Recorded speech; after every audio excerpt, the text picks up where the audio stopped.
England, 20th of June, 1944. At the 8th Air Force Fighter Command Headquarters in Bushy Park, a brief telegram from Wright Field authorized immediate use of 150 grade aviation fuel in all operational P-51B Mustangs.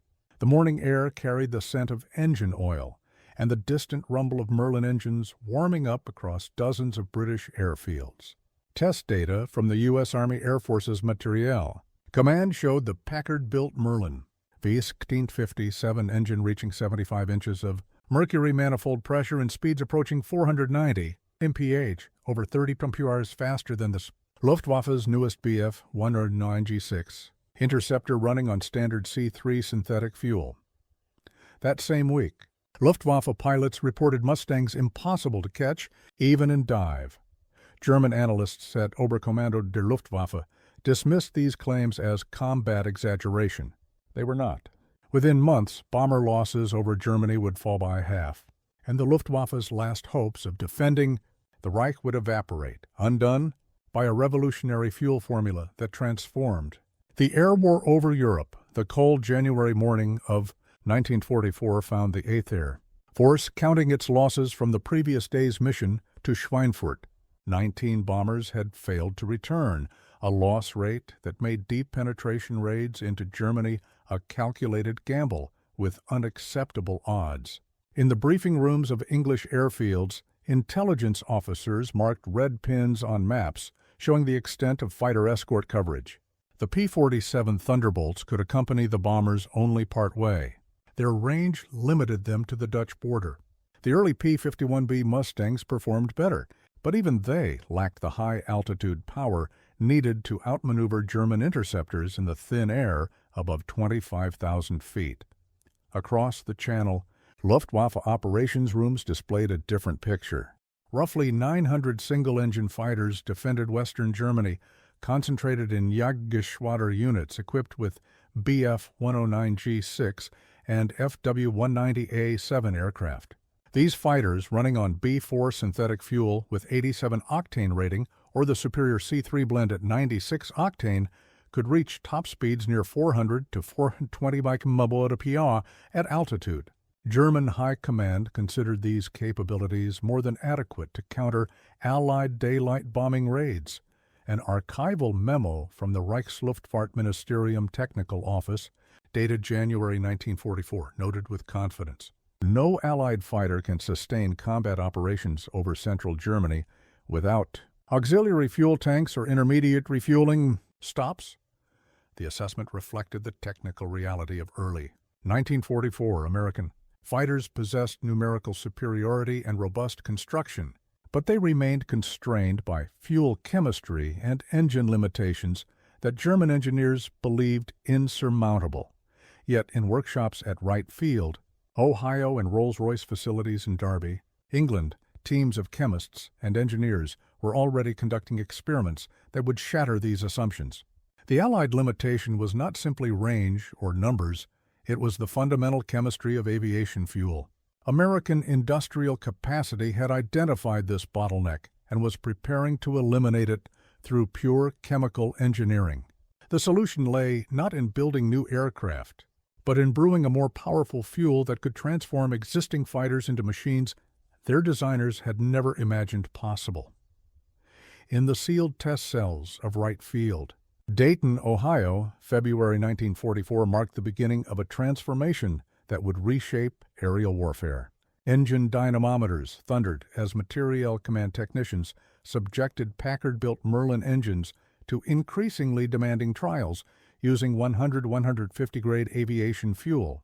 This experimental blend, designated 44-1, contained 44% aromatic hydrocarbons and was enriched with lead tetraethyl to boost its anti-knock properties far beyond standard military fuels. The initial results exceeded all projections. Test engine number V-1612G7, serial 43242117, delivered a 15% increase in horsepower output when running the new fuel blend. More significantly, climb rate performance improved by 560 feet per minute at combat weight, a gain that would prove decisive in high-altitude encounters over Germany. The engine could sustain manifold pressures of 75 inches of mercury, compared to the standard 61 inches with conventional 100-30 fuel. A classified memo from the AAF Engineering Division, dated 13th May 1944, captured the magnitude of this breakthrough. Operation at 75 inches Hg is acceptable for limited duration combat use. Engine service life is reduced by approximately 40%, but performance improvement offers significant tactical value that outweighs maintenance considerations. The document reflected a calculated decision trading engine longevity for immediate combat superiority. Simultaneously, Rolls-Royce engineers at their Derby facility confirmed identical performance gains using Merlin 66 engines installed in Spitfire 9 airframes. The RAF's fuel branch validated these results through independent testing, establishing that the chemical breakthrough transcended any single aircraft design. British and American engineers had discovered a universal key to enhanced fighter performance. The logistics challenge proved formidable. Higher fuel consumption rates would strain supply lines, while increased lead content would reduce spark plug service life from 25 hours to approximately 12 hours between replacements.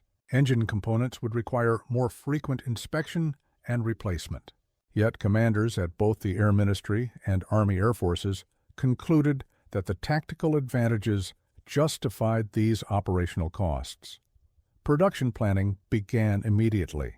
Refineries on both sides of the Atlantic received specifications for the new fuel grade, while technical orders went out to modify fuel systems and engine calibrations across the fighter fleets. The fuel existed in laboratory quantities. The challenge now was manufacturing it by the millions of gallons and delivering it to combat units 3,500 miles from American shores.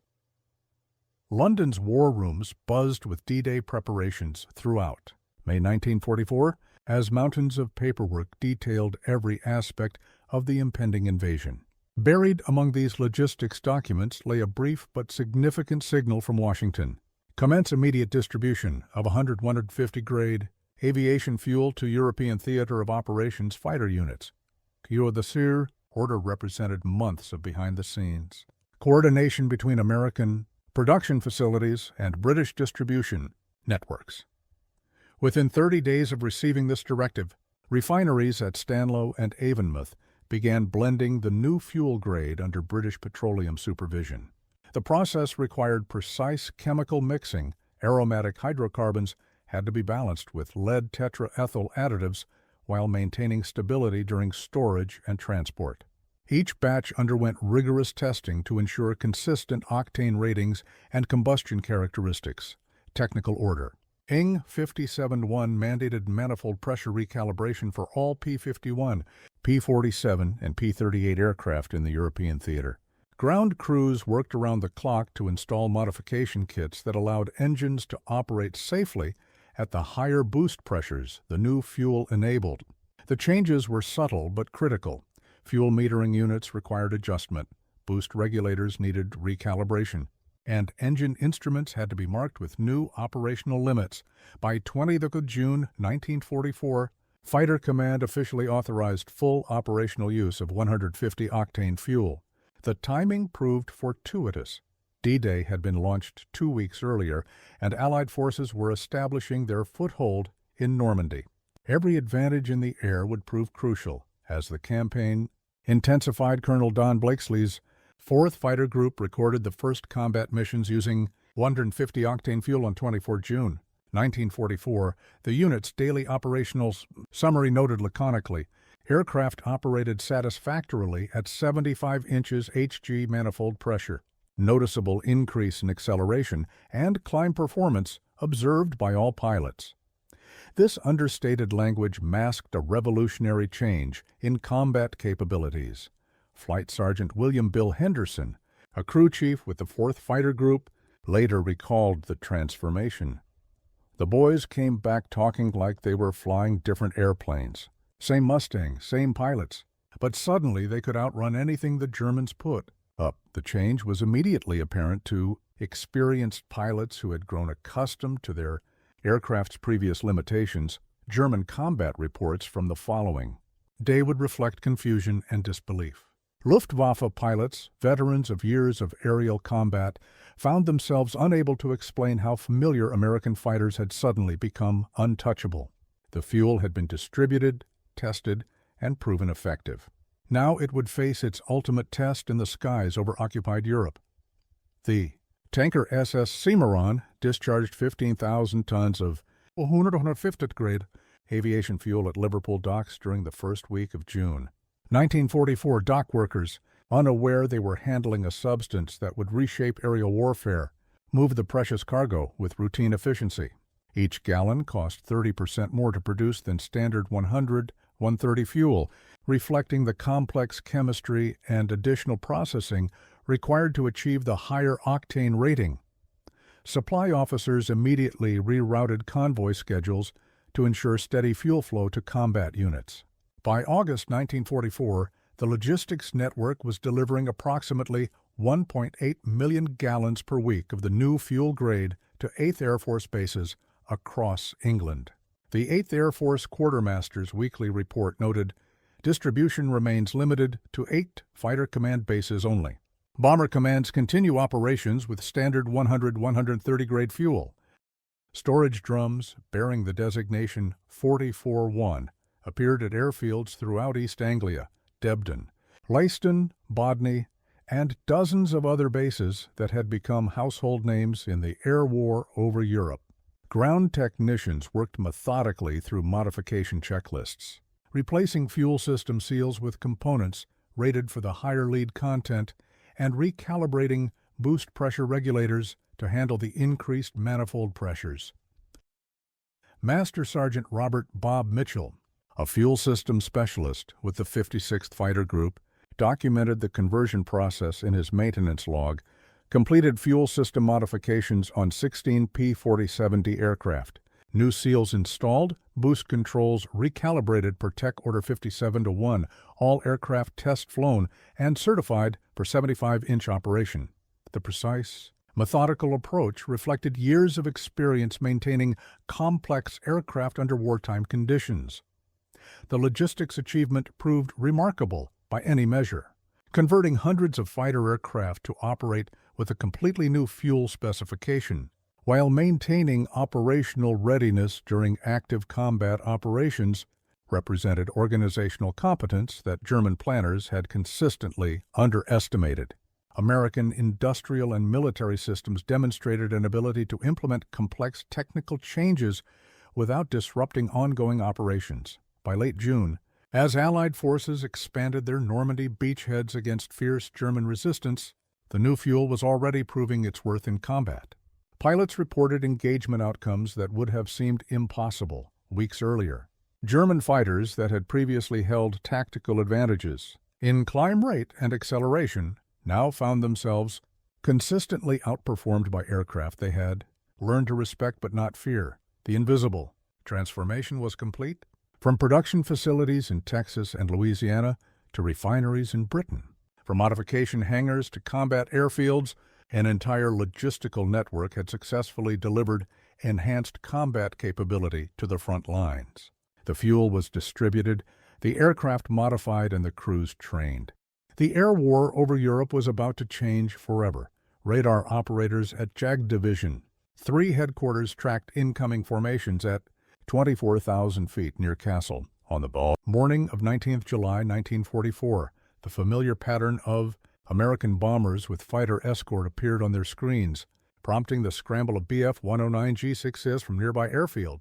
German pilots, confident in their aircraft's performance and their own combat experience, climbed to intercept what appeared to be another routine engagement. What followed defied their understanding of aerial combat.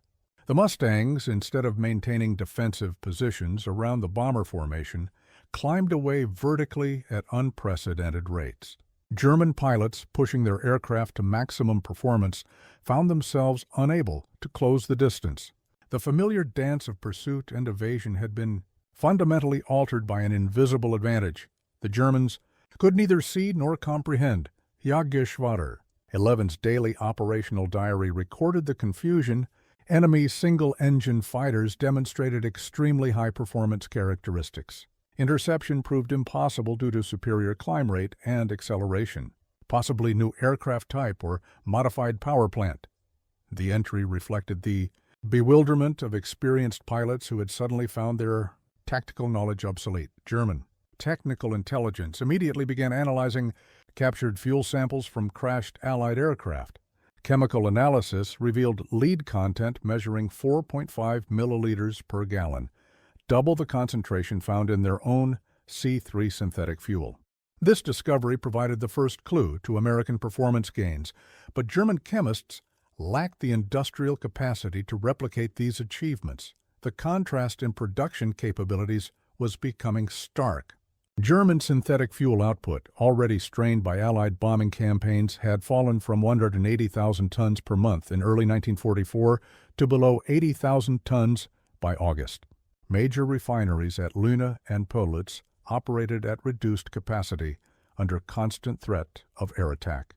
Meanwhile, American refineries increased production of high-octane aviation fuel without disruption, their output protected by geography and overwhelming defensive capabilities. Hauptmann Klaus Müller of JG-54, in his post-war memoir, captured the frustration experienced by Luftwaffe pilots.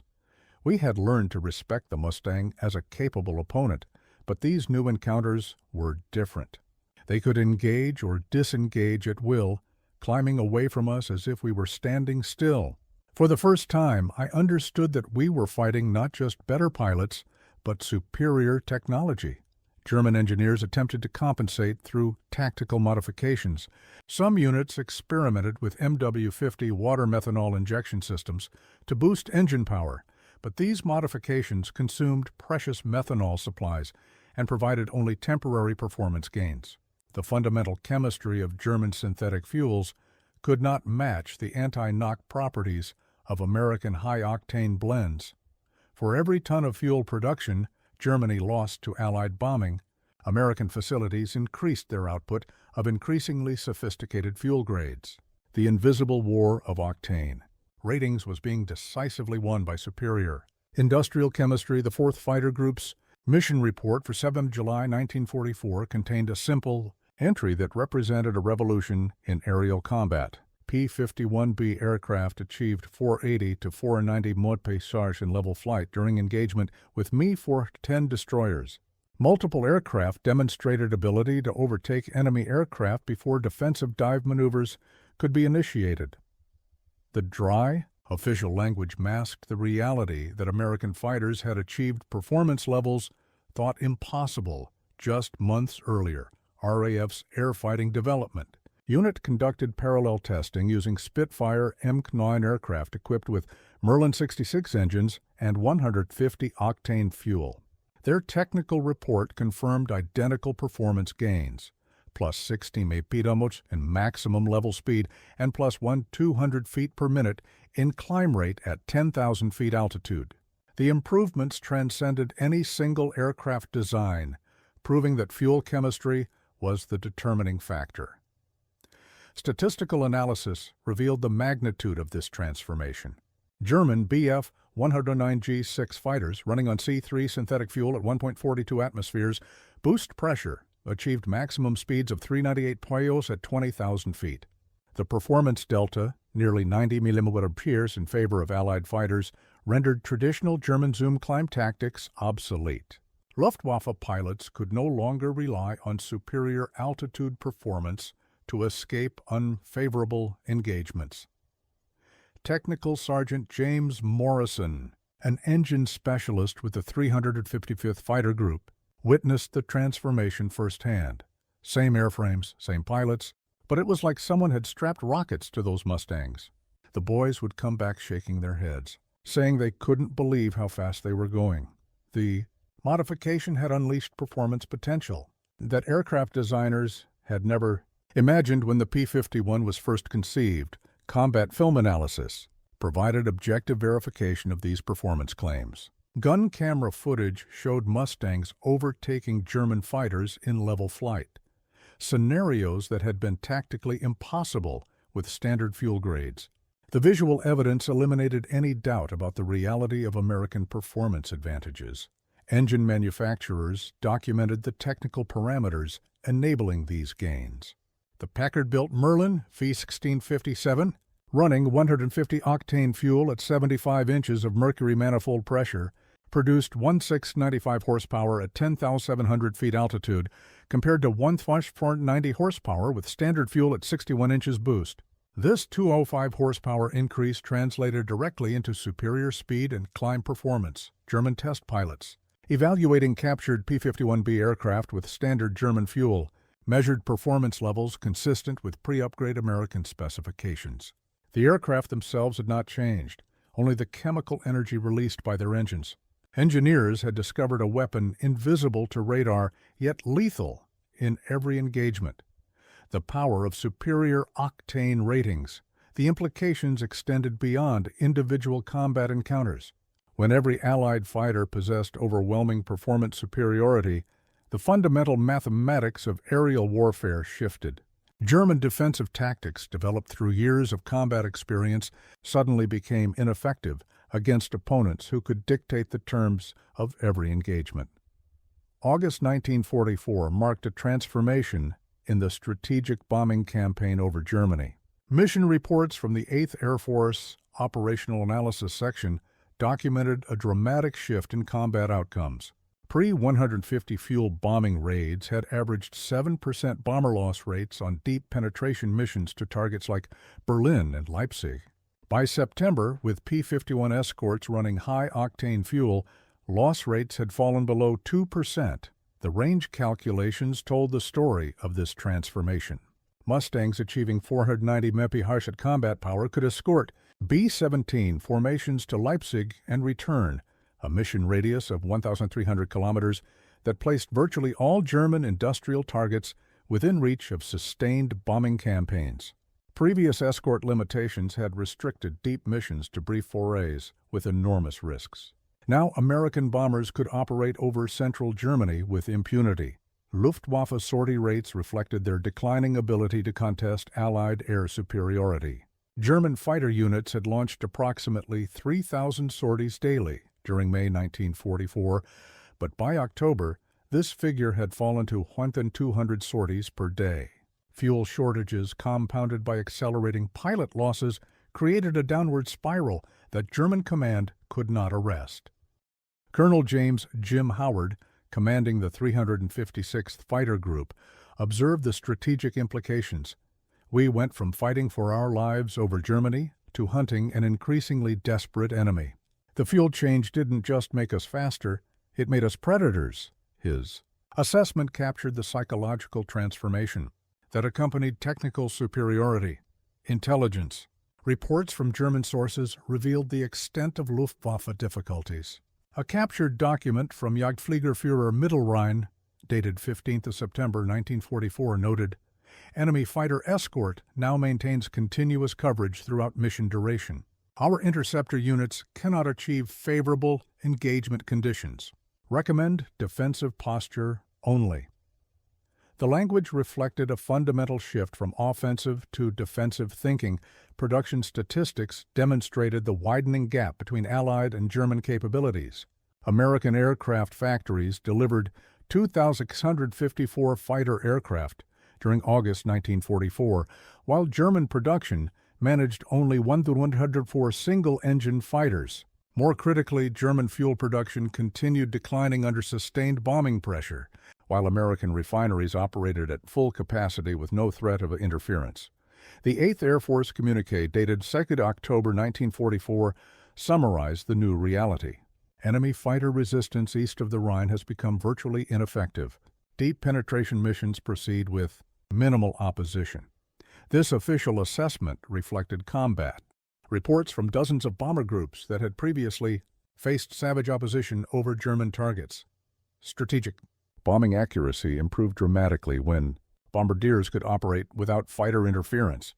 The combination of superior escort performance and declining German opposition enabled precision attacks on synthetic fuel plants, ball-bearing factories, and aircraft production facilities. Each successful mission further degraded German defensive capabilities, creating positive feedback that accelerated Allied victory. The invisible weapon of high-octane fuel had achieved what years of attrition warfare could not: complete air superiority over the Reich itself. The IG Farben chemical complex at Luna represented Germany's most advanced attempt to match Allied fuel technology. Throughout autumn 1944, chemists worked desperately to develop super C3 fuel with 120-octane potential using iso-octane blending techniques. Their laboratory results showed promise, but industrial-scale production required hydrogenation plants that had become primary targets for Allied bombers. On 14th September 1944, the 8th Air Force launched Operation Frantic against German synthetic fuel facilities. Over 1,400 heavy bombers, escorted by 490 medium-bore Mustangs that German interceptors could no longer effectively challenge, delivered devastating attacks on Luna, Merseburg, and sites. The destruction was methodical and complete. Catalyst units worth months of production were destroyed in minutes. A classified RLM memo dated 28 September 1944 captured the magnitude of this disaster. Trials with improved C3 fuel formulation have been interrupted by destruction of catalyst manufacturing units. No further production capability exists. Request permission to suspend advanced fuel development program. The document marked the end of German hopes for chemical parity with Allied aviation. German fuel output dropped by 90% following these raids. Surviving production facilities operated intermittently, their output barely sufficient to maintain training programs for new pilots. The Luftwaffe faced an impossible choice: conserve fuel for future operations or continue current combat missions with dwindling reserves. Desperate improvisation characterized German responses to their fuel crisis. Engineering teams developed MW-50 water methanol injection systems for FW-190D prototypes, hoping to achieve temporary power increases that might offset fuel quality disadvantages. These modifications consumed precious methanol supplies while providing only brief bursts of enhanced performance, insufficient to match sustained high-octane operation. Oberingenieur Hans Weber, a fuel systems specialist at Rechlin Test Center, documented the futility of these efforts. MW-50 injection provides approximately 4 minutes of enhanced power at combat altitude. Allied fighters appear to maintain superior performance continuously throughout engagement duration. Technical parity impossible with available resources. His assessment reflected the honest evaluation of an engineer facing insurmountable challenges. Meanwhile, American production capacity continued expanding. Refineries in Texas, Louisiana, and California increased high-octane output, while British facilities at Stanlow and Avonmouth maintained steady delivery schedules. The contrast was stark. Germany struggled to produce any high-quality fuel, while America refined millions of gallons monthly. German pilots reported increasing performance disparities with each passing week. Aircraft that had been competitive in spring 1944 now seemed obsolete against upgraded Allied fighters. The technological gap had widened from marginal to decisive, transforming air combat from contested engagements to one-sided encounters. Chemistry had become the decisive weapon of aerial warfare. While Germany chased theoretical solutions with inadequate resources, America was mass-producing chemical superiority and delivering it to combat units thousands of miles from home. The invisible advantage of octane ratings was proving more valuable than visible weapons. The Oberkommando der Luftwaffe analytical file labeled Alliierter Jäger 1944 contained disturbing data that German intelligence officers struggled to interpret. Measured Mustang speeds consistently exceeded known performance specifications by significant margins. Handwritten annotations in the margins revealed growing concern: probable new propeller configuration or emergency overboost. Procedure: performance anomaly plus 60 kilometers per hour above documented maximum, October. 1944 combat reports from frontline units painted an increasingly desperate picture. JG-300 pilots reported complete inability to intercept Mustang formations before bomb release over German industrial targets. The fundamental mathematics of interception had changed. German fighters climbing at maximum performance could not reach effective engagement. Altitude before American escorts positioned themselves advantageously. Technical comparison charts prepared by Luftwaffe test pilots documented the performance gap with scientific precision. P-51B fighters running 150-octane fuel achieved 490 evaporate at 25,000 feet altitude. Bf-109G-14 aircraft, representing Germany's latest production variant, running on C3 synthetic fuel, managed 438 mph at 23,600 feet. The 52 mph differential was sufficient to determine the outcome of every pursuit engagement. For the first time in the war, German command acknowledged both numerical and technical inferiority in the same strategic assessment. A classified report from Oberbefehlshaber West, dated 15 October 1944, stated, "Allied fighter superiority in both quantity and quality has reached levels that preclude effective defensive operations. Current aircraft types cannot achieve parity under existing fuel constraints." Generalleutnant Adolf Galland, General der Jagdflieger, witnessed the transformation from his headquarters near Berlin. In his post-war memoir, he wrote, "The Americans had discovered something we could not match, not just better aircraft, but better fuel." Our pilots reported impossible performance from familiar enemy types. Only after the war did we understand the role of octane ratings in their victory. Combat statistics reflected this technological revolution. Jagdgeschwader 26, one of the Luftwaffe's most experienced units, reported kill-to-loss ratios that had deteriorated from 2.1 in early 1944 to 1.4 by October.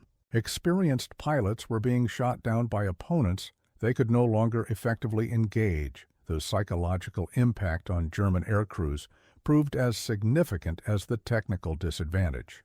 Pilots who had entered combat confident in their aircraft's capabilities now faced opponents who seemed to violate known aerodynamic principles. The invisible advantage of superior fuel created visible demoralization among German fighter squadrons.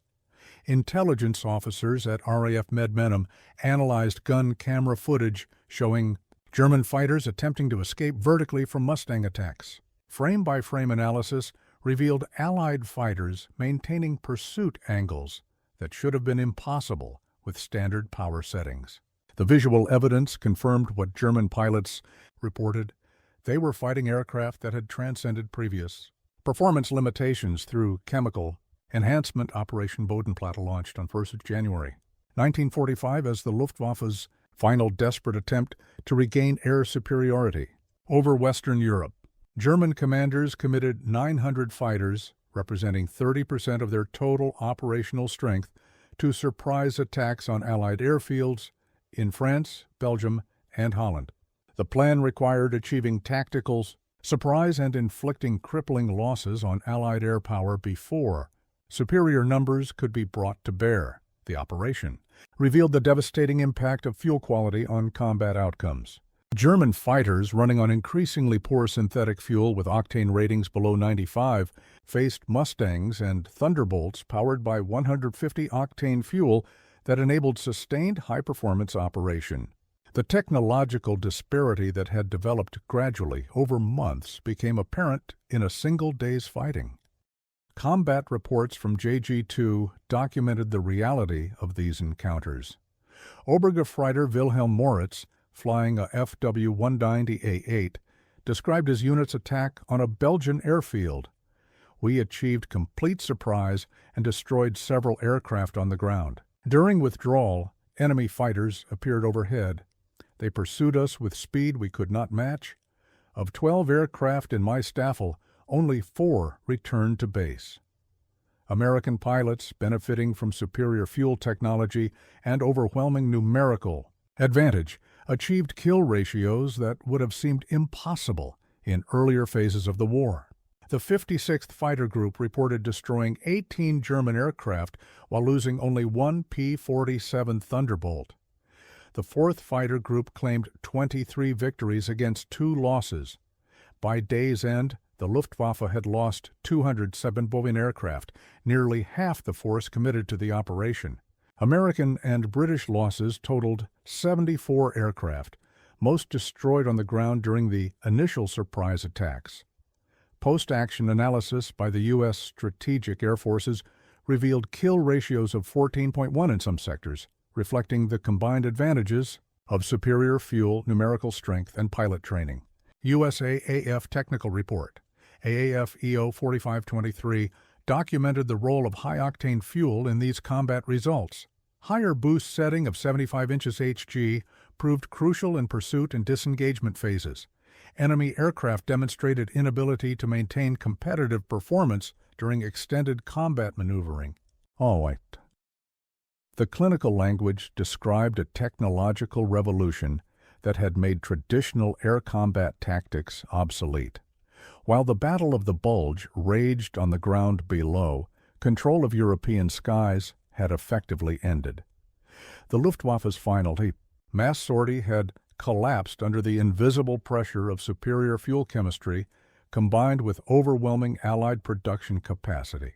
German fighters could still inflict local damage through surprise attacks, but they could no longer contest sustained air operations. The fuel that had transformed individual aircraft performance had now demonstrated its strategic impact. Octane ratings measured in laboratory beakers had determined the outcome of history's largest air battle. March 1945 brought recognition that chemical superiority carried operational costs that would prove unacceptable during peacetime service. Maintenance reports from 8th Air Force engineering sections documented accelerating wear patterns on engines running 150-octane fuel continuously. High lead content fouled spark plugs at unprecedented rates, reducing mean time between replacement from 25 hours to 12 hours of flight time. A technical memorandum from the 8th Air Force Engineering Division dated 4th of April 1945 summarized these concerns: plug fouling and exhaust valve erosion under sustained 150-grade operation create maintenance burdens unacceptable for peacetime military service. Recommend reversion to standard 100 Thin fuel for post-hostilities operations. The assessment reflected engineering pragmatism that prioritized long-term aircraft serviceability over short-term combat advantages. Nevertheless, the strategic mission of high-octane fuel had been accomplished completely. Between June 1944 and March 1945, Allied air forces had destroyed over 17,000 German aircraft through all causes: combat losses, ground attacks, and training accidents, compounded by fuel shortages. The Luftwaffe entered Germany's surrender with fewer than 300 operational fighters, most grounded by lack of aviation fuel. General James Doolittle, commanding the 8th Air Force, authorized gradual reversion to standard fuel grades as Allied victory became inevitable. His decision reflected confidence that German resistance could no longer threaten Allied air operations regardless of fuel specifications. The chemical weapon that had proved decisive was no longer necessary for completing military objectives. Production statistics captured the magnitude of Allied achievement. American factories had delivered 96 318 fighter aircraft during 1944, while German production managed only 25,185 single-engine fighters for the entire year. More significantly, American fuel production had increased throughout the conflict while German synthetic facilities were systematically destroyed by bombers escorted by 490 BMH Mustangs. Intelligence assessments of captured German facilities revealed the extent of their technological disadvantage. Surviving fuel laboratories contained experimental samples of high-octane blends that never progressed beyond small-scale testing. German chemists understood the principles of anti-knock additives, but lacked the industrial infrastructure necessary for mass production under wartime conditions. The invisible transformation of American fighter performance had achieved effects far beyond individual combat encounters. Strategic bombing accuracy improved when bombardiers operated without fighter interference. Ground attack missions succeeded when enemy interceptors could not achieve favorable engagement conditions. Air transport operations proceeded safely when enemy fighters lacked the performance necessary for effective interdiction. By May 1945, the mathematical relationship between octane ratings and combat effectiveness had been demonstrated conclusively. The fuel upgrade that began in laboratory test cells had determined the outcome of aerial warfare over Europe. Chemistry had proven more decisive than courage, training, or tactical innovation in achieving air superiority. The statistical balance sheet compiled by U.S. Strategic Air Forces Europe in May 1945 documented the quantitative impact of technological superiority on aerial warfare.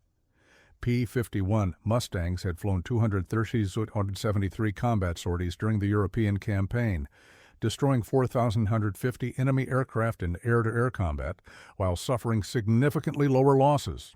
Bomber loss reduction compared to early 1944 operations measured 68%, a transformation that enabled sustained strategic bombing campaigns deep into German territory.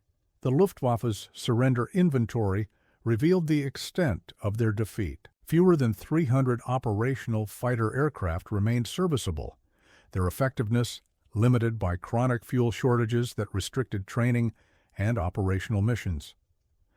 German aviation fuel production had fallen to 5% of 1943 levels, insufficient to maintain even defensive operations against Allied air attacks. Post-war analysis by the USAAF Historical Division confirmed the decisive role of fuel technology in achieving air superiority. Their classified report, released in 1946, concluded adoption of 150-grade aviation fuel provided measurable performance. Improvement directly correlated with air superiority achievement. Effects proved cumulative and strategically decisive in enabling sustained bomber operations over German industrial targets. Captured German technical documents revealed that many Luftwaffe pilots had initially dismissed Allied performance gains as exaggerated combat reports. Only post-war examination of American fuel specifications explained measured Mustang speeds that had seemed impossible under known aerodynamic principles. The psychological impact of facing opponents with inexplicable performance advantages had demoralized experienced German aircrews. Technical evaluation of fuel samples confirmed the chemical basis of Allied superiority. German C3 synthetic fuel, representing their highest quality aviation gasoline, measured 96 octane rating. American 100-150 grade fuel achieved effective octane ratings of 150 under rich mixture conditions, enabling manifold pressures that German engines could not sustain without destructive detonation. Colonel Don Blakesley, whose 4th Fighter Group had been among the first to use high-octane fuel operationally, reflected on the transformation. We went to war with good airplanes and brave pilots. The fuel made us unbeatable. Simple as that. His assessment captured the essence of technological warfare.